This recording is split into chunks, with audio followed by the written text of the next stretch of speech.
Hello everybody, and welcome to the Cursed Dragon Ship podcast. Today we are doing the cover reveal for Blind Angels, the newest sci-fi that is coming out soon, October, I believe. I am your host, Sarah George. I am the associate editor here with Cursed Dragon Ship Publishing, and today I have with me Terry Madden, our fantastic science fiction author. Do you have anything you would like to say to the crowd, Terry?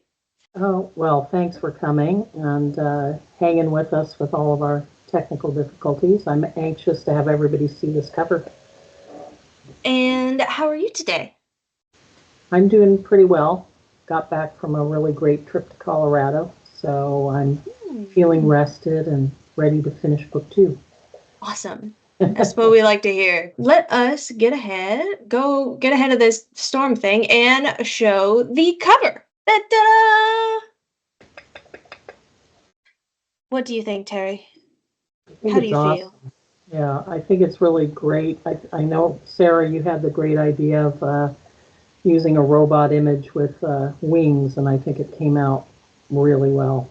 So kudos to the artist. Well, what is the robot with the wings? Because I didn't come up with that. You did. Well, I don't know. We can debate that. But well, in the story, there's a great amount of minds that have been harvested from Earth and sent to another planet as digital mindware. And the only way they can explore the physical world is to be housed in a robotic body. So our main character is one of these digitized minds who prefers the external world, which she calls the real, to the virtual world where most of the disembodied minds tend to live. So she's harnessed to whatever robot body she can find at the time. Very nice. And then, obviously, between the title and the image, our angel here has some kind of seeing problems. Is there a significance behind that?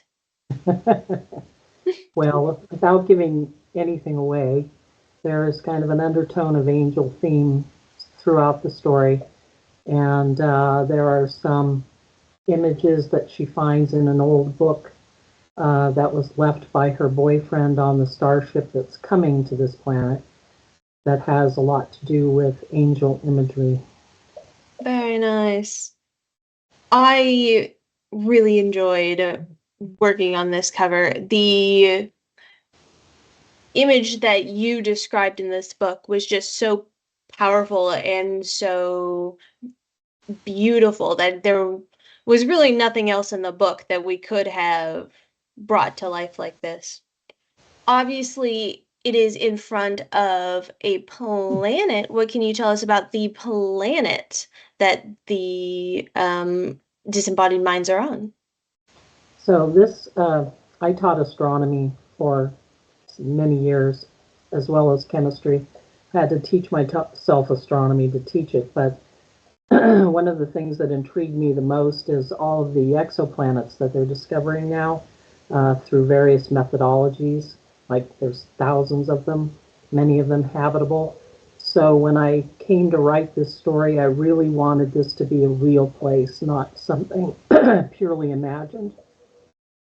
So I Awesome. examined the NASA database, and I found a really cool planet called Majriti, which is a real planet that orbits Upsilon Andromeda. And the planet itself is a gas giant, so couldn't be that planet, but I invented a moon that's orbiting Majriti, this definite gas giant. That's awesome. All right, I have got to read a back cover here, and I lost my notes in all of the hubbub. Give me just a moment while I pull this up. Back cover, copy, correct. Alright, so I'm going to read the back of the book, and then we will look at chat. Make sure that I just still have it in it. Yep. So, back cover copy. Camber Maypole was a human once, a Stanford-educated MD, and an officer aboard the launch crew of the Vera Rubin, a colony ship heading for the distant planet Varanasi. But the day before launch, she was scrubbed from the mission. Against her will, her consciousness was digitized with thousands of others and sent through space on a beam of low infrared to a distant moon in a distant star system, Varanasi. Maypole never wanted immortality, only her humanity. Centuries later, the Vera Rubin approaches its destination. An officer aboard the ship receives a message from a long-dead member of the original crew, instructing him to contact Camber Maypole, who waits for their arrival with thousands of immortal exiles like her. The message informs her... This is an old one. Okay. Informs her of the reason for her continued existence, to expose and stop the cabal of digitized minds who threaten the lives of the arriving colonists. As Maypole turns from her role as a doctor to a warrior, she begins to understand that there is more to being human than your hardware. For fans of Altered Carbon and Snow Crash. And then I believe that you have a section that you would like to read for us today. Yes, I do. I picked out something that might introduce you a little bit to the characters.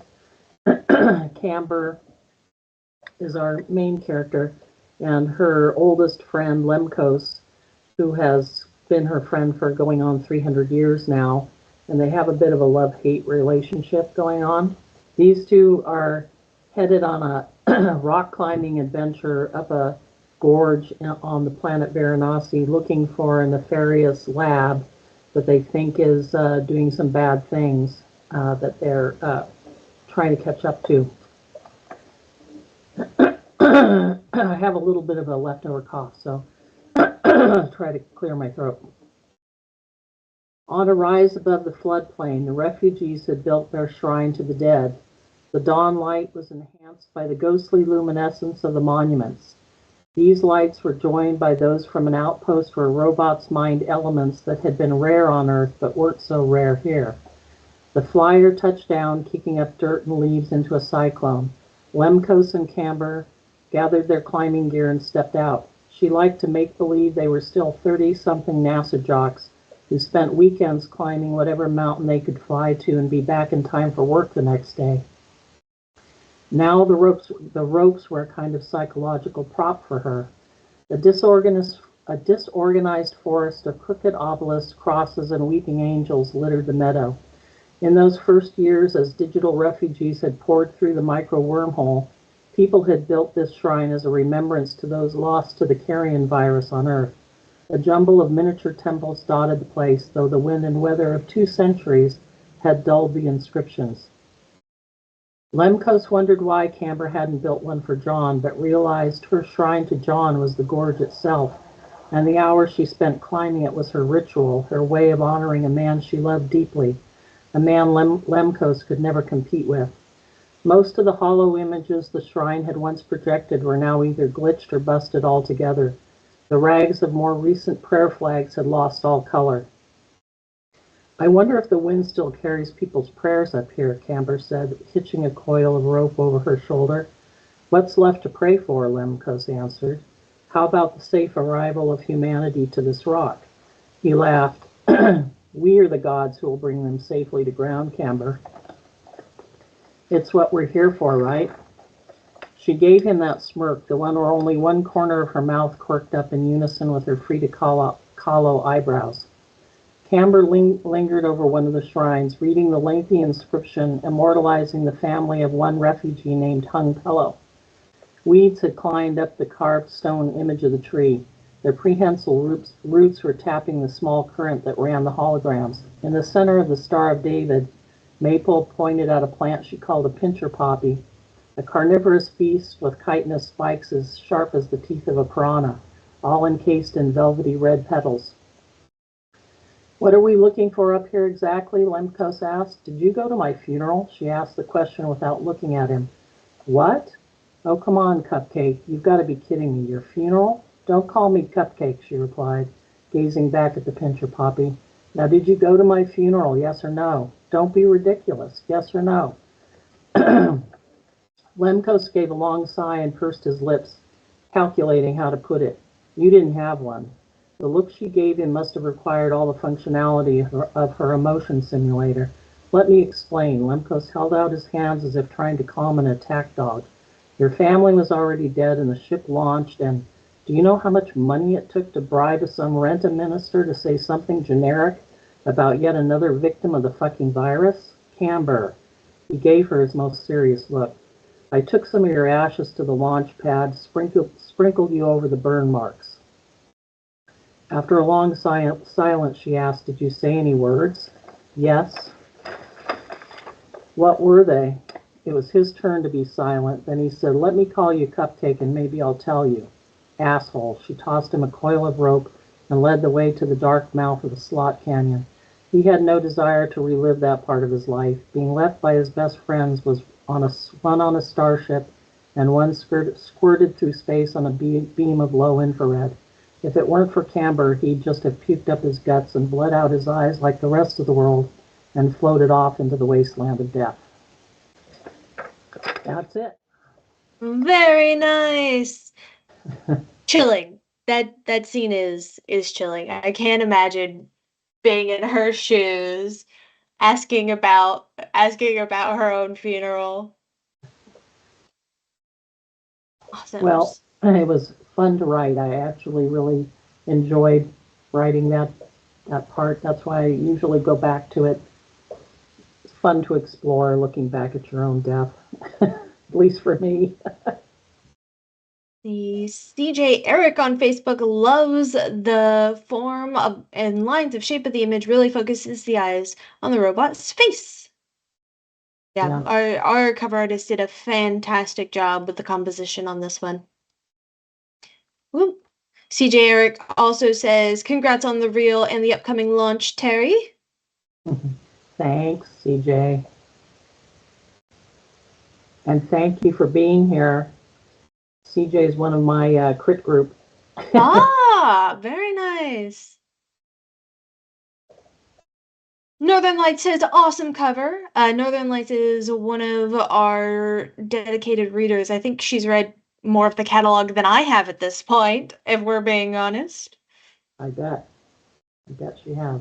And Johnny says, reminds me of the Doctor in Doctor Who, where she sees him at the moment of her death, but it's the previous Doctor and they're meeting for the first time.